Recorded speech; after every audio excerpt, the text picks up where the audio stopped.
Xabi Alonso, his father was a manager.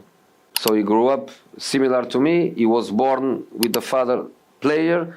He grew up with the father manager. Then he became a player, of course, much better than I was. Then he became a player, a top player.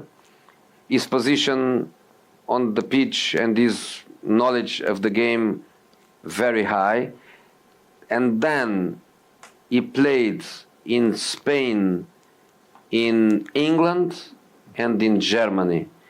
And he was coached by Guardiola in Bayern, by myself in Real Madrid, by Ancelotti in Real Madrid, by Benitez in Liverpool. So I think if you put all this together, I think Xavi has conditions to be a very good coach. Bayer Leverkusen is the only team that remains unbeaten in Europe, with 45 games undefeated. They are now aiming for the treble after already winning the league. How did they go from almost getting relegated to being the best team in Europe next season? Xabi Alonso took charge at Bayer on October 5th, 2022, with the team's second bottom in the Bundesliga. It was the second worst start of the season ever for Bayer Leverkusen since 1979. During that season, Alonso managed to turn things around, and Leverkusen finished in 6th place in the Bundesliga, securing them a spot in the Europa League. Xabi had never managed a senior team, having joined Leverkusen 1.5 years ago from Real Sociedad B. 18 months, exactly 557 days later, Bayer Leverkusen won the first Bundesliga title in 120 years of history. It happened with 0 defeats and 45 consecutive games unbeaten in all competitions for this top team. It happened on Xabi Alonso's full managerial debut season, first title, and now dreaming for the treble, the only unbeaten team in top European leagues so far. Since Alonso had never managed a senior club before, Leverkusen took a risk by signing him. In the summer of 2023, Leverkusen made significant acquisitions. Xhaka, concluding his tenure at Arsenal, chose to join the club, while Leverkusen also secured the signature of Victor Boniface, who proved to be an excellent addition. The season commenced on a positive note for Leverkusen. Alonso implemented the 3-4-2-1 formation, employing both a right wing-back and a left wing-back. Jeremy Frimpong manned the right side, while Grimaldo took charge on the left. This strategic move proved to be magical, as Grimaldo scored 11 goals and provided 16 assists, while Frimpong netted 13 goals and offered 11 assists. Among the newcomers were Granit Xhaka, Alex Grimaldo, Victor Boniface, and Jonas Hoffmann, all of whom seamlessly integrated into Alonso's preferred 3-4-2-1 formation. Hoffmann and Florian Wirtz orchestrated play as a dynamic midfield duo behind Boniface, who led the line in attack. In essence, it's a 3-4-2-1 formation where every player understands their role, with the midfield densely populated, enabling the fleet-footed wingers to push forward with pace.